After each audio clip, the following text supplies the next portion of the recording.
ይሄንንም አላልኩም እንዳትለኝ ብቻ እኮ ተመርክኬ ምን አልኩሽ? ኧረ አንተ ደግሞ ወተት ነጭ ነው ካልተባልክ አይገባህም እንዴ? መቼም ተንበርክካችሁ አግብኝ አግባኝ ልትባባሉ ባልሆነ ይቅርታ አድርጉልኝና እኔ ይሄ ነገር ምንም አያዋጥልኝ። ወንድ ልጅ እንዴት ይንበረከካል? ኧረ ጋሼ እኛን ካጋባችሁ በኋላ ስታንበረክኩ ምን አለን? እውነት ግን እቺ ልጅ ሌላ ጩና ሆና ነው የመጣችው። ካጠፉ ልጥፋ ማሚዬ። ኧረ ምንም አላጠፋሽም ሚሚዬ።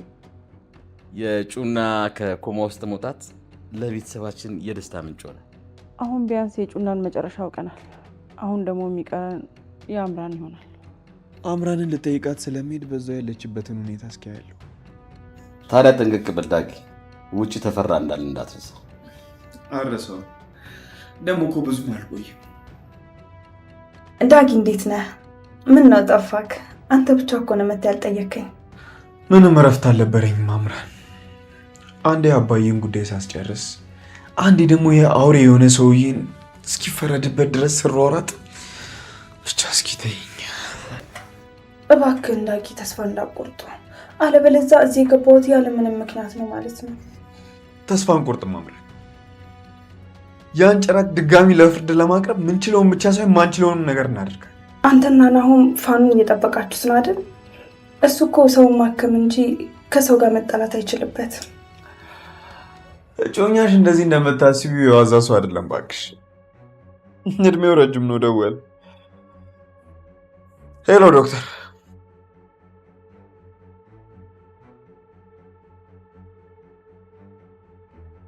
ምን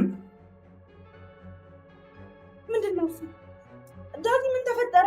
ምንድነው እሱ? እባክህ ንገረኝ ዳጊ፣ ምንድነው የተፈጠረው? ኮማንደር ንግስት አቶ ተፈራ በዋስ መፈታቱን አሳዛኝና ያልተጠበቀ ዜና ስታረጋግጥ ሳትዘገይ ወዲያውኑ ስልክ ደውላ ለአቶ ላይኩን ታሳውቀዋለች። መረጃውን አቶ ላይኩን ዘንድ እንደደረሰ በአቅራቢያው የነበሩ ዳጊ፣ ኑሐሚን እና ዝናሽ በከፍተኛ ድንጋጤና ቁጣ ብስጭት ስሜት ውስጥ ይወድቃሉ። ቤተሰቡ ገንዘብና ስልጣን ጉልበት ባለው ሰው ፍትህ፣ ህግና ፍትህ ዋጋ አጡ፣ በህግ አምላክ ብለን የጠበቅነው ሁሉ ከንቱ ሆነ በማለት ፍጹም ተስፋ በመቁረጥ ስሜት የሚያሳዩ ሆኑ። ተፈራ ከእስር ቤት ወጥቶ በቀል እንደሚወስድባቸው በከፍተኛ ስጋት ሆኑ። ኮማንደር ንግስት የቤተሰቡን ፍርሃትና ቁጣ ተረድታ ምንም እንኳ በውሳኔው እሷን ብትናደድም ጉዳዩ እስከ መጨረሻው በፍርድ ቤት ጉዳይ እንደምትከታተለው፣ ተፈራ ነፃ እንዳልወጣ በዋስ ብቻ እንደተለቀቀ በማስረዳት ቤተሰቡን ልታረጋጋቸው ትሞክራለች። አቶ ተፈራ የፈጸመው ወንጀል በገንዘብ ኃይል የህግ ክፍሎችን ተፎካክሮ ከእስር ቤት ተፈቶ በሩ ላይ እንደወጣ ኮማንደር ንግስት መንገድ ዘግታ ፊት ለፊት ትጠብቀዋለች። ኮማንደር ንግስት አይን ለአይን ያየችው የተኛበትን ፍራሽ እንዳላነሳውት ተወቀው ብዙ ሳትቆይ እዚሁ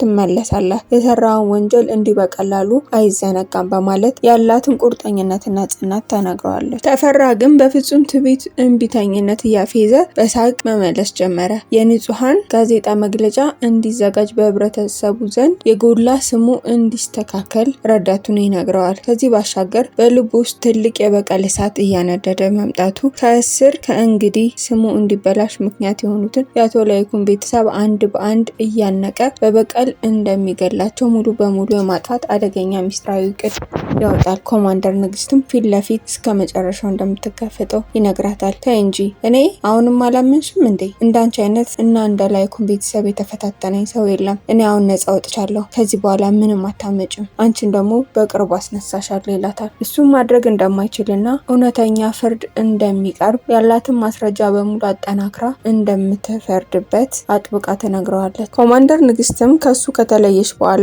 ለምን እኔ እንድጨርሳት አታደርግም አለቃ ሲል ኮማንደር ንግስትን ለመግደል ታዛዡ ይጠይቀዋል። አይ እንደሱ መሆን የለበትም፣ ሲጀመር ይህንን ከትልቅ ነገር መቁጠር የለብንም ብሎ ኮማንደር ንግስትን ከምንም እንዳልቆጠራት ያሳያል። እና የአቶ ላይኩን ቤተሰብስ ምን አይነት እርምጃ እንውሰድ ሲላቸው በዚህ ሰዓት እነሱን ምንም አይነት ፊት ለፊት የሆነ እርምጃ መውሰድ የለብንም፣ ምክንያቱም አንዴ ኬዝ ውስጥ ስለገቡ ትኩረት ይደረግባቸዋል።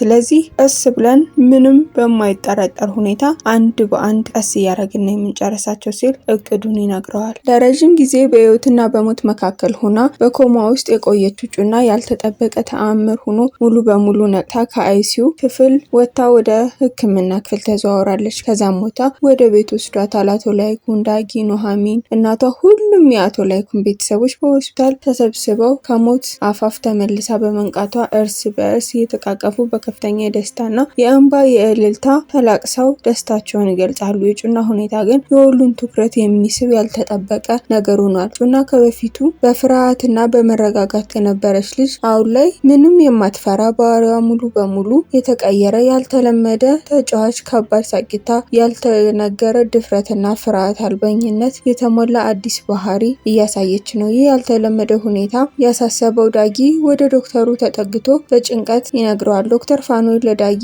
እንደገለጸለት በጭንቅላቷ ላይ በደረሰው ቅጽበታዊ አደጋ በኮማ ውስጥ በመቆየቷ ምክንያት በጣም ጊዜያዊ የነርቭ ምላሽ የጤና ስጋት እንዳልሆነ በመሆኑ እየቆየች እንደሚስተካከል እንደሚያጋጥምም ነግሮ በሽታ እንዳልሆነ ለዳጊ ያስረዳዋል። ዳጊም ይረጋጋል። ዶክተር ፋኑኤል እስር ቤት ድረስ በመሄድ አምራንን ይጠይቃታል። በረዥም ውይይታቸው አምራን በወቅቱ በነበረው ድንጋጤና ምስቅልቅል ጥይቱ ራሷ እንዳልተኮሰችው በእሷ ላይ ሁን ተብሎ የተቀነባበረ አደገኛ ቪዲዮ እንደሆነ ፍንጭ ታገኛለች። ተፈራ በበኩሉ አምራንን ከእስር ቤት የምትወጣበትን ነጻ የምትሆንበትን መንገድ እንዳመቻቸ ቃል ይገባላታል። ነገር ግን የራሷን የግል ጥቅም ለማሳካት ሲል ፋኑኤልን ዛሬ ማታ በሚስጥራዊ ቦታ የኩላሊት ንቅለ ተከላ ቀዶ ጥገና እንዲያደርግለት ያስገድድና ያስፈራራቸዋል። አምራን በዚህ ሀሳብ ትበሳጫለች። አንተ ጨካኝና አረመኔ ሰው ነህ፣ እኔ ደግሞ አልገደልኳትም፣ ያችልሽ ሆን ተብሎ የተቀነባበረ ቪዲዮ ነው ስትለው ይደነግጣል። አቶ ተፈራ ምን ነው ደነገጥክ? እውነት ስለወጣ ነው ትለዋለች። ሰድባውን ትተው ትገባለች። አቶ ተፈራም እንዴት ልታውቅ ቻለች ብሎ ነገሩን በከባድ ኬዝ ይዟል። ፋኑኤል የተፈራ ህገወጥ ድርጊት የወንጀል አውታር በእጁ ለመያዝ በማሰብ በድብቅ ካሜራ የተጋለጠ መነጽር አድርጎ ወደ ተፈራ ቤት ይሄዳል። ተፈራ በጣም ተንኮለኛና ተጠራጣሪ በመሆኑ ራቱን ለመሸፈን የሚያደርግ መነጽሩን ሳያውቅበት አልቀረም። ፋኑኤል አደጋው እንደገባው ስልቱን በፍጥነት በመቀየር አምራን ዛሬ ማታ እስካልተፈታሽ ድረስ ነጻ ሁና እስካልሆንክ ድረስ ቀዶ ጥገናውን በፍጹም አልሰራም በማለት ተፈራን ያስጨንቀዋል። ተፈራ በመነጽሩ ተሸፍኖ ካሜራ እንደነበረው ለማረጋገጥ የሚሞክረው ፋኑኤል ግን ቀድሞ ለቅጦ ስለነበረ መጸዳጃ ቤት ሄዶ ቀይሮ ስለነበረ መነጽሩንም እዛው ትቶት ካሜራውን በኪሱ ይዞ ይሄዳል። ቀዶ ጥገናውም ዛሬ ማታ ስለሚደረግ እዛ ቤት ለመውጣት ያለው አማራጭ ዛሬውኑ አምራን ተፈታ ቤቴ ድረስ ካልመጣች እኔ ቀዶ ጥገናውን አላደርገውም። ዛሬውኑ አምራንን ቤቴ ተለቃ እንድትመጣ ፈልጋለሁ።